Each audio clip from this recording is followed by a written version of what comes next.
Hindi ba kayo napapagod na taon-taon bumibili ng mga bagong variety ng strawberry na sobrang inaanunsyo, pero ang ending, iilang piraso lang ng maasim na bunga ang napipitas ninyo? Nangangako ng dambuhalang ani, pero pagdating sa totoo, madaling dapuan ng sakit ang mga tanim at hirap pang tumubo. Baka ang problema sa kakasunod natin sa uso, nakalimutan na natin ang tunay na mga subok na bayani ng ating hardin. Ngayon, itatabi muna natin ang mga makikinang nakatalogo at pag-uusapan natin ang 20 variety na matatawag nating klasiko.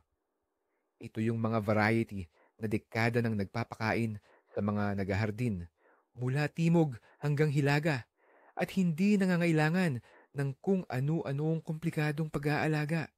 Humanda kayong mamangha dahil ang ilan sa mga variety na ito ay mas hihigit pa sa kahit anong sikat na bagong star variety. At pangako ko, bago matapos ang videong ito, malalaman nyo na kung ano ang itatanim nyo para makapamitas na kayo ng strawberry na kasing dami ng isang balde. Sa bagay, sang-ayon ba kayo na ang lumang variety ay hindi ibig sabihin na pangit na? Mag-comment sa ibaba. Oo or hindi, tingnan natin kung gaano tayo karami.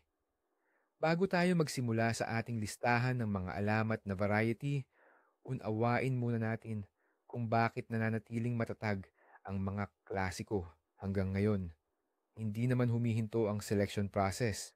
Taon-taon, may lumalabas na dose-dose ng bagong hybrids. Pero ang mga variety na nasubok na ng panahon ay may isang napakahalagang kalamangan, ang pagiging stable or matatag. Nasubukan na sila sa iba't ibang klima, sa iba't ibang lupa, at alam na ang kanilang mga kahinaan at kalakasan. Hindi tulad ng mga bago na pwedeng maging bili na walang kasiguraduhan. Sa mga klasikong ito, alam mo kung ano mismo ang maaasahan mo. Dumaan sila sa natural selection sa milyon-milyong bakuran.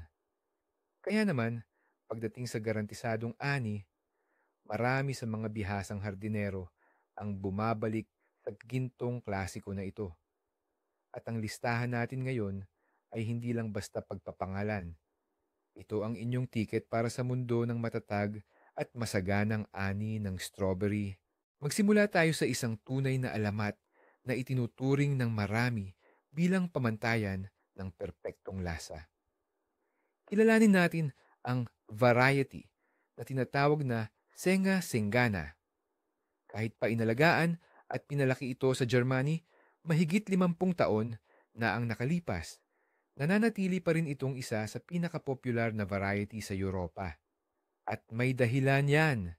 Hindi man pinakamalalaki ang mga bunga ng senga, pero talaga namang napakarami nito. Mayroon itong kakaibang korteng cone at matingkad na kulay pula, halos kulay cherry. At ang lasa, ito ang klasiko at punong-puno ng tamis na strawberry na may kasamang bahagyang asim. Napakaganda nitong gamitin para sa paggawa ng jam, preserves, at para sa freezing. Kahit anong gawing proseso rito, mananatili ang kulay, hugis, at ang pambihirang aroma nito. Malalaki at matitibay ang mga halaman nito na maraming dahon. Ito ang nagsisilbing proteksyon para sa mga bunga laban sa matinding sikat ng araw. Ang pinakamalaking bentahe o ang trump card ng senga-sengana ay ang pambihira nitong tibay at pagiging madaling alagaan. Nakakayanan nito ang tagtuyot at matibay ito sa maraming sakit, lalo na sa mga mantsa sa dahon. Ito ang uri ng halaman na pwede mong itanim at halos kalimutan na. Pero sa bandang huli, bibigyan ka pa rin nito ng napakabungang ani. Ang susunod nating bida ay isang tunay na higante. Ang pangalan pa lang, sikat na. Kilalanin natin ang Gigantella Maxim. Ang Dutch variety na ito, talagang nakamamangha ang laki ng bunga. Ang mga unang bunga nito ay umaabot sa 100 hanggang 120 gramo ang bigat. kasing laki na ng katamtamang mansanas.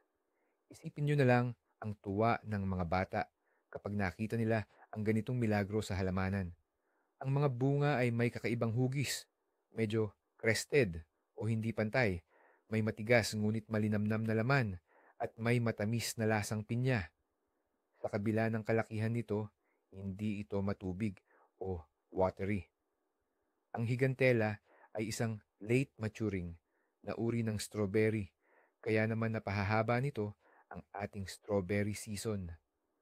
Ang mga tanim ay napakalalaki, may malalaking light green na dahon at nangangailangan ng malawak na espasyo. Kaya dapat itong itanim ng may 60 sentimetro na pagitan.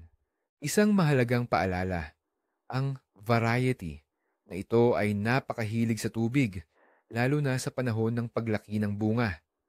Kapag kinapos ito sa diligan, hindi maaabot ng mga bunga ang kanilang maximum na laki. Pero kung maibibigay mo ang tamang pangangalaga, gagantihan ka ng gigantela, ng ani na siguradong kainggitan ng lahat ng iyong kapitbahay.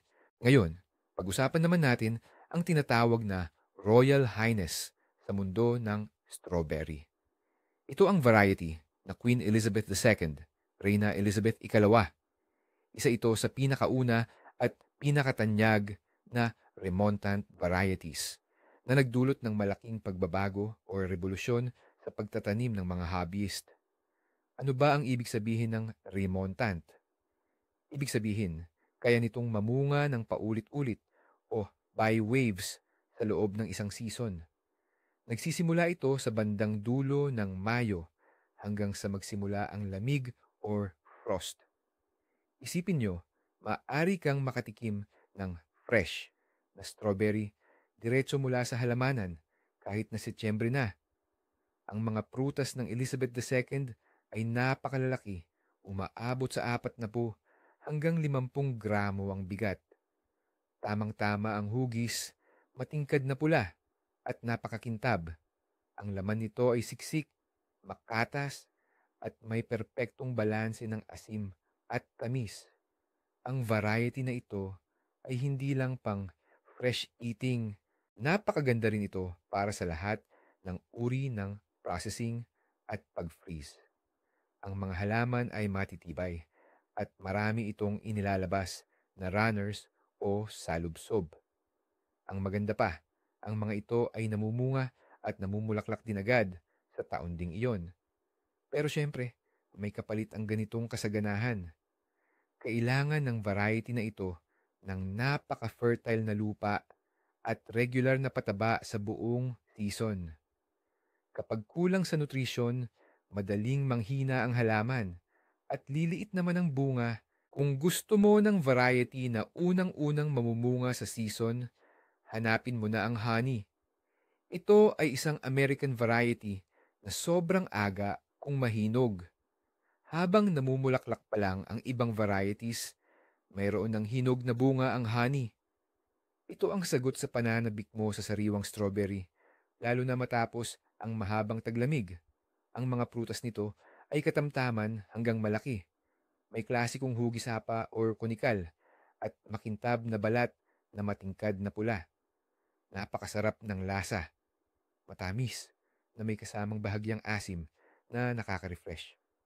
Siksik ang laman nito, kaya perpektong-perpekto ito para sa pagbiyahe at pagbebenta.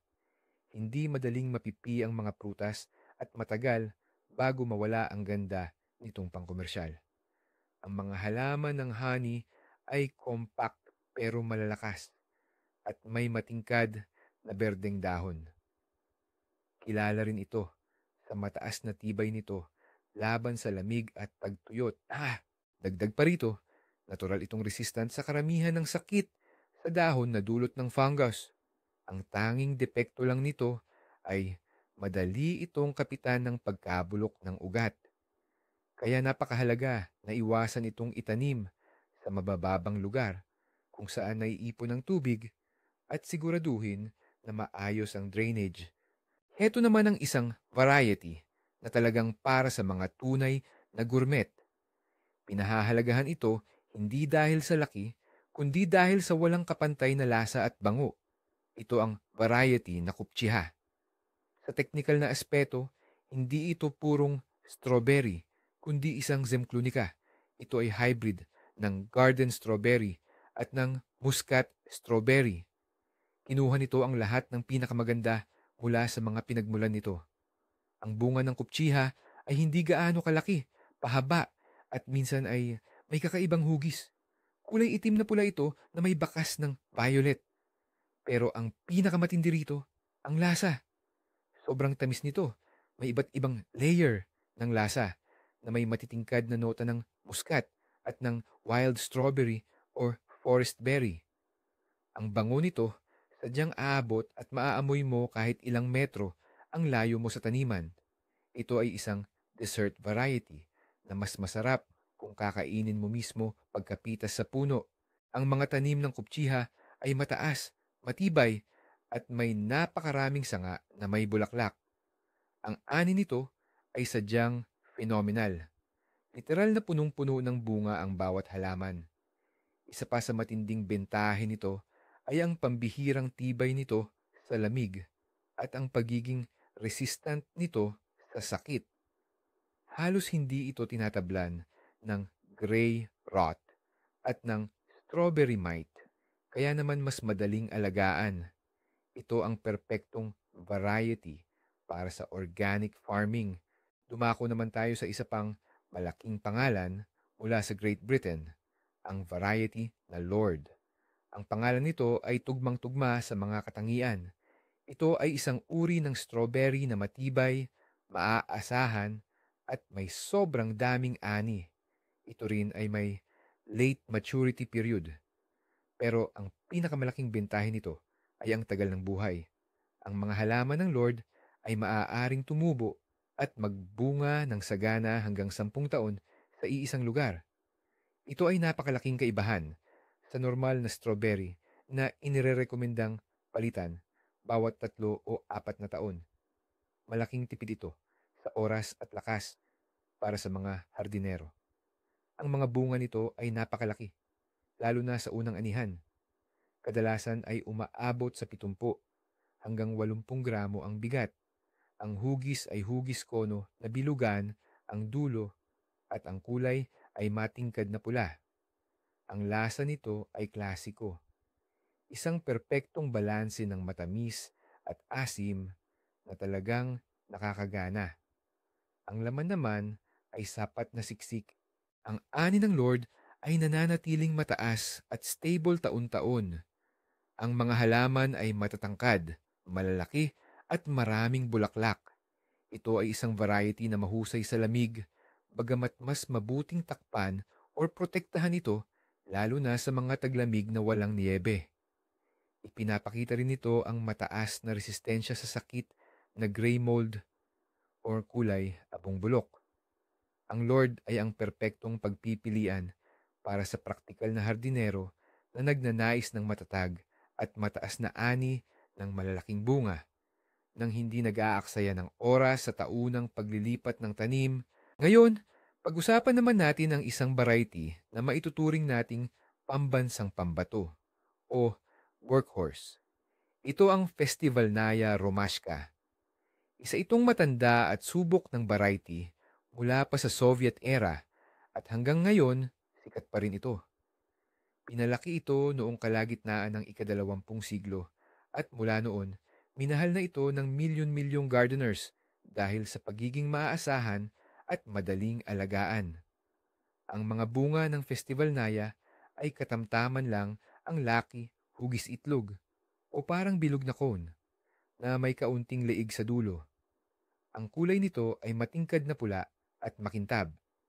Ang laman nito ay kulay rosas, siksik at napaka-juicy.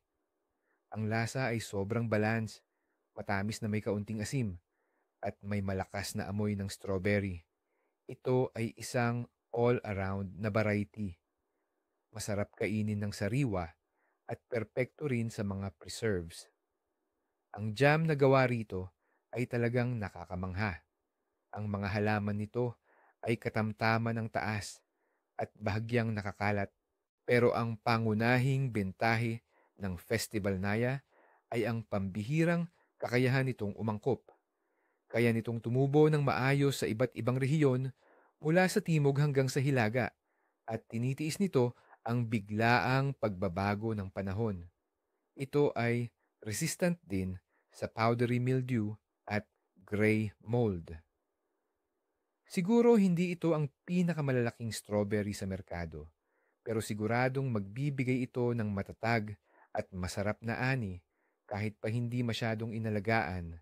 Ang susunod na variety sa ating listahan ay tinatawag na tunay na Italian Passion. Ito ang variety na Alba. Ito ay kabilang sa mga napakagaagang anihin at isa sa mga nangunguna sa dami ng ani sa grupo ng mga early birds. Ang Alba ay ang perpektong pinili para sa mga nagpapalaki ng strawberry para ipagbenta, ngunit isa rin itong malaking biyaya para sa mga hobbyist or backyard gardener. Napakaganda ng prutas nito. Malalaki, pantay-pantay ang sukat, at hugis kono na medyo pahaba, parang inukit sa sobrang ganda. Ang kulay ay matingkad na pula na may matinding kintab na kumikinang. Ang hitsura ng mga berry ay masasabing walang kamali-mali. Ang laman ay siksik pero hindi matigas na nagbibigay dito ng mahusay na tibay para sa transportasyon. Ang lasa ay masarap, matamis, pero walang labis na komplikasyon. Medyo simple lang. Ito ay isang commercial variety kung saan ang focus ay sa ganda ng itsura at sa dami ng ani. Ang mga halaman nito ay matitibay, ngunit compact. Ang ani ng alba ay talagang sumasabog. Kapag maayos ang agrikultura, posible kang makakuha ng higit sa 1 kilo ng strawberry bawat halaman. Ang variety na ito ay resistant sa pangunahing sakit na dulot ng fungi at kaya rin nitong tiisin ang lamig o frost habang namumulaklak. Kung kailangan mo ng maaga at garantisadong ani ng magagandang strawberry, hindi ka bibiguin ng alba. Balikan naman natin ang isa pang masterpiece ng pag-aalaga ng halaman mula pa sa Soviet era, ang varieting Mashenka or kilala rin bilang Moskovskaya Yubileinaya, Moscow Jubilee. Sikat na sikat ang variety ito dahil sa mga unang bunga nito na magkakadikit, fused, na bumubuo ng isang napakalaking crest or comb na umaabot hanggang 100 gramo, 100 gram, ang bigat. Yan ang trademark nito. Ang mga susunod namang bunga ay may mas karaniwang porma, medyo lapad at bilog, pero malalaki pa rin. Napakatingkad ng kulay nito, isang matingkad na dark red. Ang laman nito ay siksik, makatas, at may matindi, mayamang lasa at aroma. Dahil dito, marami ang nagsasabing ang Mashenka ang isa sa pinakamasarap na variety ng strawberry. Ito ay isang mid-season na variety. Ang mga halaman nito ay matitikas, mababa at may makapal na dahon. Gayunpaman, mapili ang Mashenka pagdating sa pangangalaga. Gusto nito ang matatabang lupa, masaganang pataba at regular na pagdidilig. Kapag kinulang sa sustansya at tubig, liliit ang mga bunga. Madali rin itong dapuan ng strawberry mite, kaya kailangan ang regular at preventive na paggamot. Pero kung bibigyan mo siya ng tamang atensyon, siguradong susuklian ka niya ng ani na may lasang panghari, isang sarap na hinding-hindi mo malilimutan. Ito naman ang klase ng strawberry na perpektong-perpekto para sa mga lugar na may malamig at maulan na tag-init. Kilala ito bilang Wimazanta, isang Dutch variety. Maaga itong mamunga at nagmula ito sa sikat na lahi ng El Santa at Corona. Kinuha nito sa mga magulang niya ang lahat ng pinakamagaling. Mataas na ani, masarap na lasa, at matibay laban sa masamang panahon. Ang mga bunga nito ay malalaki, may perpektong hugis kono, at matingkad na pula ang kulay. Ang laman ay makatas, pero siksik at matigas na may balansing matamis na maasim na lasa at kakaibang bango. Isa sa pinakamahalagang katangian ng Wimazanta ay hindi nawawala ang tamis ng bunga kahit na umuulan. Ito ang madalas na problema sa maraming ibang uri ng strawberry.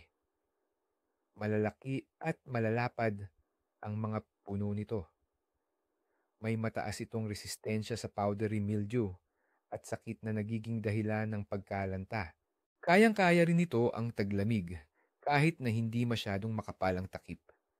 Dahil sa matigas na balat ng bunga, halos hindi ito tinatablan ng gray mold or kulay abong mabulok kapag tag-ulan. Ang Wimazanta ay isang maaasahan at matatag na klase ng strawberry na magpapasaya sa iyo ng masarap na ani. Kahit na hindi naging maaraw ang inyong tag-init, pag-usapan natin ang isang uri ng strawberry na tinatawag ng marami na strawberry para sa mga tamad. Ito ang Polka variety, isa pang obra maestra ng Netherlands na sumikat sa buong mundo dahil sa madali itong alagaan at sa napakasarap nitong lasa. Hindi man pinakamalaki ang mga bunga ng polka, pero maganda itong tingnan at pantay-pantay ang sukat. Ang hugis nito ay parang puso or kaya'y kono at kulay dark red na may kintab. Pero ang pinakamahalaga syempre ay ang lasa. Ang laman nito ay makatas, malambot, may distinct na lasang caramel at may matinding amoy strawberry. Pagdating sa sarap, isa ang polka sa mga itinuturing na pamantayan. Ang variety na ito ay katamtaman lang ang tagal bago anihin at versatile ito pagdating sa paggamit. Ang polka ay may mga compact na halaman pero marami itong naglalabas na bulaklak. Napakaani nito at ang pinakamahalaga, napakadali itong alagaan. Tumutubo ito ng maayos sa iba't ibang klase ng lupa, matibay sa tagtuyot at hindi takot sa ulan. Bukod pa rito, may genetic resistance ito sa maraming sakit sa ugat at sa powdery mildew. Kung ikaw ay nagsisimula pa lang magtanim at natatakot kang baka hindi mo ito maasikaso, polka ang unahin mo. Patawarin ka nito sa maraming pagkakamali mo at bibigyan ka pa rin ng magandang ani. Ngayon, para naman ito sa mga naghahanap ng ultimate, yung pinakamalaki at ang pinakamasagana sa ani. Kilalanin natin ang Chamora turusi. Ito ay isang Japanese variety na late kung mamunga. Sikat ito sa napakalalaking bunga at sa napakagandang ani. Ang bigat ng isang prutas ay kayang umabot sa 100 hanggang 150 gramo. Ang hugis nito ay bilog na may bahagyang pagkatabingi at matingkad na pula ang kulay. Siksik ang laman, malaman, matamis, at may kakaibang aroma ng wild strawberry. Ang mga halaman ng Chamora turusi ay napakalakas, matataas at malalapad. Kaya naman, kailangan nito ng malaking espasyo. Sa isang taniman, kaya nitong mamunga ng tuloy-tuloy hanggang 8 taon. Ang ani nito, talagang nakamamangha. Kung tama ang pag-aalaga o agrotechnic, ang isang halaman ay kayang magbigay ng hanggang 3 kilo ng bunga bawat season. Pero syempre, ang ganitong klasing record-breaking na ani ay may kapalit. Ang variety na ito ay masyadong mapili at mataas ang standard sa lupa. Kailangan nito ng regular at masaganang pataba, lalo na ang organic fertilizer. Gusto nito ang basa, pero bawal na bawal ang labis na naipong tubig. Madali rin itong dapuan ng leaf spot diseases, kaya kailangan ang regular na preventive treatment. Kaya ito ay para lang sa mga bihasang hardinero, yung mga handang mag-invest ng sipag at tiyaga para makakuha ng aning talagang panghari. Balik tayo sa mga remontant na uri. Kung ang Queen Elizabeth II ang itinuturing na pioneer or tagapanguna, Ang Albion naman ay maituturing na bagong henerasyon, mas pinaganda at mas pinahusay. Ito ay isang American variety na tinatawag na Neutral Day na nangangahulugang tuloy-tuloy siyang namumunga mula tagsibol hanggang taglagas. Ang Albion ay lubos na pinahahalagahan, lalo na dahil sa pambihirang kalidad ng mga bunga nito. Napakalalaki ng mga ito, may perpektong hugis, conical, matingkad na pulang-pula, at may napakatinding kintab, gloss. Sa madaling salita, mukha itong strawberry na galing sa poster. Ang laman ng bunga ay napakakapal at malutong, crisp. Ngunit sa kabila nito, ito ay juicy at napakatamis, mayaman sa aroma. Dahil sa katigasan nito, madali itong iimbak at itransport nang hindi nababawasan ang kalidad o hitsura. Ang mga puno ng Albion ay matitibay, may malalapad at dark green na dahon. Ang mga tangkay ng bunga ay matitibay at nakahawak sa mga prutas, kaya hindi ito sumasayad sa lupa na nagpoprotekta rito laban sa dumi at pagkabulok. Ang variety na ito ay lumalaban sa mga sakit tulad ng verticillium, Phytophthora at Anthracnosa. Gayunpaman, maselan ito pagdating sa tamang pag-aalaga, agrotechnics, at hindi gusto ang sobrang init. Sa maiinit na rehiyon, mas mainam na itanim ito sa medyo may lilim. Ito ang perpektong pagpipilian para sa sino mang nagnanais mag-ani ng premium quality strawberries sa buong tag-init. Ang susunod nating pag-uusapan ay ang Clary variety, isa na namang sikat na Italiano. Ito ay napakaagang anihin at halos sabay ito sa pagkahinog ng honyoy. Sikat ito sa commercial farming, pero maganda rin ang performance nito sa mga hardin o sa mga backyard garden. Ang mga bunga ng clary ay nasa medium size, pero napakaganda at pantay-pantay ang hugis. Mayroon silang perpektong conical na anyo at ang kulay ay matingkad, nagniningning na carmine red. Ang laman nito ay siksik, matamis at may kaaya-ayang aroma. Ang lasa ay balance at talagang masarap. Ang mga halaman nito ay katamtaman ang taas at compact. Isa sa pinakamalaking bentahe ng clary ay ang mataas na resistensya nito sa mga sakit sa ugat at dahon. Bihira itong dapuan ng sakit, kaya't mababawasan ang paggamit natin ng kemikal na panggamot. Ang variety na ito ay kilala rin sa pagiging matibay sa lamig at sa tagtuyot. Ang mga bunga ay sabay-sabay na nahihinog na napakakomportable para sa mga nagpaplanong magproseso o magimbak ng marami. Ang clary ay isang maaasahan at walang problema. Early variety na patuloy na nagbibigay ng mataas na ani ng magaganda at masasarap na prutas sa mismong simula pa lang ng season. Pag-usapan natin ang isang strawberry variety na talagang napakaganda ng pangalan, ang marmelada. Ang Italian variety na ito, na mid-season kung mamunga, ay talagang binibigyang katwiran ang pangalan nito. Napakatamis ng mga bunga nito, may siksik at halos gelatin-like na laman. Kaya naman, perpekto itong gamitin sa paggawa ng jams, preserves, at syempre, mismong marmelada. Malalaki ang mga ito, may perpektong hugis, cone, at kulay orange-red na may matinding kislap. Ang lasa ng bunga ay dessert quality, napaka-rich at may kaunting asim. Tinitiyak ng barating ito ang mataas at matatag na ani. Malalakas ang mga halaman ng marmelada, ngunit compact, kaya maaari itong itanim ng medyo dikit-dikit. Magaling din itong dalhin, transport, at kayang tumagal ng ilang araw sa refrigerator nang hindi nawawala ang kalidad. Mayroon itong magandang resistensya sa powdery mildew at sakit sa ugat, pero medyo sensitibo ito sa anthracnose, lalo na kung tag-ulan.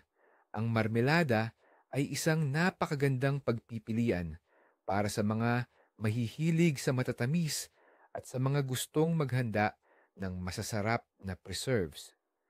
Siguradong sasapat ang ani nito para makakain kayo ng marami at makagawa pa ng maraming garapon ng mabangong jam o matamis na dessert para sa pamilya. Ito naman ang variety na matatawag nating Universal Soldier. Ito ang Kimberly, isang uri ng strawberry na na-develop sa Holland. Kabilang ito sa mga maagang variety. Pero ang pamumunga nito ay medyo matagal or pahaba, kaya mas matagal tayong makaka-enjoy sa mga sariwang strawberry.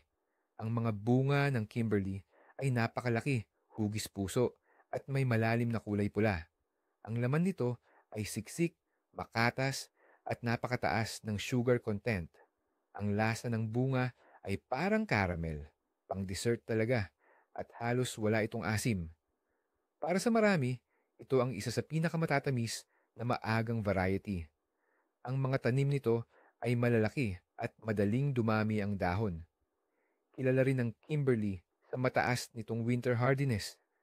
Kaya bagay itong itanim sa mga rehiyon na sobrang lamig ang taglamig. Matibay din ito laban sa powdery mildew. Pero medyo maselan ang variety na ito pagdating sa tubig. Sa panahon ng tagtuyot, kung hindi regular ang pagdidilig, liliit ang mga strawberry. May isa pang kakaibang katangian. Hindi masyadong naglalabas ng runners o sanga ang Kimberly. Sa isang banda, pinapadali nito ang pag-aalaga. Pero sa kabilang banda, baka mahirapan ka namang magparami nito. Ito ay isang napakagandang variety para sa mga naghahanap ng strawberry na talagang matamis at punong-puno ng lasa. Balikan natin ang bansang Inglaterra at kilalanin ang lahi ng strawberry na tinatawag na Cambridge Favorite. Isa itong matanda at subok na lahi. Sikat na ito simula pa noong panahon ng ating mga lola. At hanggang ngayon, hindi ito nawawala sa uso dahil sa pambihirang kakayahan nitong mag-adjust at pagiging sobrang maaasahan. Ito ay isang medium season na lahi. Ang mga prutas nito ay katamtaman ng laki, bilog pakono ang hugis at matingkad na pula. Ang laman ay malambot at makatas na may klasikong lasa na tamis at asim. Hindi ito pang display na may kakaibang aroma, kundi isa itong totoong working na strawberry. Perpekto para sa paggawa ng jam, compote, at para sa pagpa-freeze.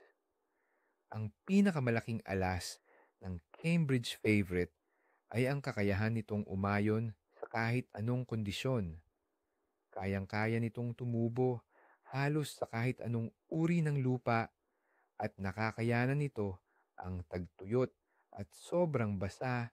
Mayroon din itong pangkalahatang resistensya laban sa karamihan ng karaniwang sakit ng strawberry. Ito ang pinaka-ideal na lahi para sa mga nagsisimula pa lang magtanim o sa mga walang gaanong oras para alagaan ng mabuti ang kanilang mga taniman. Siguro, hindi ka nito pahahangain sa laki ng bunga, pero hinding-hindi ka naman nito pababayaan na walang maani. Ipakikilala ko naman sa inyo ang isa pang Hollandes na naging batayan or standard na sa industriya sa maraming bansa. Ito ang variety na tinatawag na El Santa. Kung bumibili kayo ng strawberry sa supermarket, malaki ang posibilidad na ito na iyon.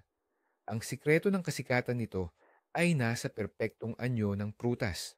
Ang mga ito ay katamtaman hanggang malalaking sukat, may tamang hugis, makintab at matingkad na kulay pula.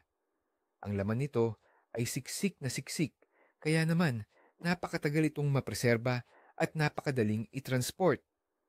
Pwede itong tumagal sa ref ng hanggang 1 linggo at hindi pa rin nawawala ang ganda nito. Ang lasa ng El Santa ay masarap, matamis, ngunit medyo simple lang. Ito ay isang variety na katamtaman ang bilis mamunga at talagang sagana sa ani. Ang mga puno nito ay katamtaman ng taas at hindi masyadong malapad. Medyo pihikan ang El Santa pagdating sa kapaligiran kung saan siya itatanim. Gusto nito ang magaan at madaling alisan ng tubig na lupa at hindi ito pwedeng ma-overwater. Madali itong kapitan ng root rot at powdery mildew, kaya kailangan talagang bantayan at bigyan ng preventive treatments. Siguro para sa mga simpleng naghahalaman lang, baka isipin nilang napakaarte nito. Pero kung gusto mo namang magpalaki ng strawberry na pang postcard, ang ganda at tumatagal pa, subukan mo talaga itong El Santa. Ito ang variety na perfect para sa mga ayaw mag-aksaya ng oras sa pag-aasikaso ng mga runners. Ito ang Ruyana, isang uri ng alpine strawberry na hindi naglalabas ng mga supling.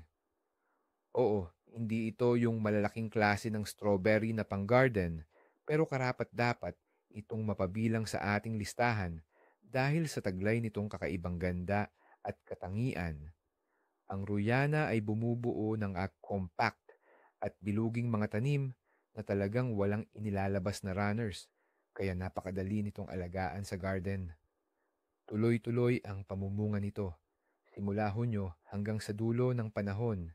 Hindi man malaki ang mga bunga, pero napakarami naman nito. Ang mga berry ay pahaba, matingkad na pula, at may amoy na talagang kahanga-hanga, amoy ng wild strawberry sa gubat. Napakatamis at rich ng lasa. Ito ang perpektong berry para sa mga bata. Ang mga tanim ng Ruyana ay napakaganda ring pandekorasyon. Maaari silang itanim hindi lang sa garden beds, kundi pati na rin sa mga paso, sa balcony, o gawing border sa gilid ng daanan. Napakadali nitong alagaan, low maintenance, matibay sa taglamig, winter hardy, at hindi tinatablan ng sakit at peste. Ang Ruyana ay isang kahangahangang dagdag sa inyong taniman ng strawberry. Paniguradong pasasayahin kayo nito ng mga mababangong berry buong tag-araw nang walang anumang abala. At para tapusin ang ating marathon ngayong araw, ipapakilala namin ang variety na may napakagandang pangalan, ang Sudarushka. Ito ay galing sa ating bansa, isang mid-season variety na sadyang ginawa para sa klima ng Russia. Taglay nito ang pinakamahuhusay na katangian, mataas na ani, napakasarap na lasa, at matibay laban sa masasamang kondisyon. Malalaki ang bunga ng Sudarushka, umaabot sa 30 hanggang 40 gramo ang bigat. May magandang hugis na parang blunt cone at dark red ang kulay. Siksik at makatas ang laman, may perpektong balanse ng asim at tamis, at may malakas na aroma. Isa itong universal variety na magaling gamitin sa kahit anong paraan. Matitibay at tuwid ang mga halaman, kaya madali itong anihin. Ang pinakamalaking bentahe ng Sudarushka ay ang complex resistance nito. Hindi ito natitinag sa biglang lamig o frosts, kaya nitong tiisin ng tagtuyot, at resistant ito sa gray mold, powdery mildew, pati na sa strawberry mite. Ito ay isang napaka-reliable at flexible na variety na siguradong mamumunga ng maayos sa halos lahat ng rehiyon ng ating bansa. Kung naghahanap ka ng masarap at walang problema na strawberry na galing sa lokal na pagtatanim, ang Sudarushka ang para sa iyo. Ayan, nasilip na natin ang 20 pambato at legendary na uri ng strawberry. Makikita naman natin na ang mga classic o lumang paborito ay kayang-kaya pa ring sumabay sa anumang bagong labas na variety. Ang pinakapangunahing aral na makuha natin ay walang isang perpektong klase ng strawberry na babagay sa lahat. May isa na nakakagulat sa laki, ang isa naman ay sa sarap ng lasa, at ang pangatlo ay sa pagiging madaling alagaan o kaya ay sa pagiging namumunga buong tag-init. Pero alam nyo ba kung ano ang pinakamalaking sikreto na nagdudugtong sa lahat ng varieties na ito? Hindi sila pinili sa mga sterile na laboratorio, kundi sa mismong mga hardin ng milyon-milyong naghahalaman sa loob ng maraming dekada. Ito ang tunay na pagpili ng masa. Kaya naman, nandito pa rin sila. Patuloy tayong binibigyan ng masaganang ani. Kapag pumili kayo ng isa sa mga klase na ito, hindi lang prutas ang pinili nyo, kundi ang stability at kumpiyansa sa siguradong resulta. Sana ay nakatulong ang video na ito para makapili na kayo ng para sa inyong bakuran. Maraming salamat sa inyo dahil sinamahan nyo kami hanggang sa dulo. Kung nagustuhan nyo at may napulot kayong aral, pakiusap, suportahan nyo kami sa pamamagitan ng pag-like at pag-subscribe sa aming channel para hindi nyo ma-miss ang mga susunod naming episode. At ngayon, ang pinakamahalagang tanong para sa inyo, mga bihasang hardinero, ano ang paborito ninyo at subok na uri ng strawberry na posibleng hindi nakasali sa aming listahan? Ibahagi nyo ang inyong sikretong yaman sa comment section. Sama-sama nating buuin ang rating ng masa.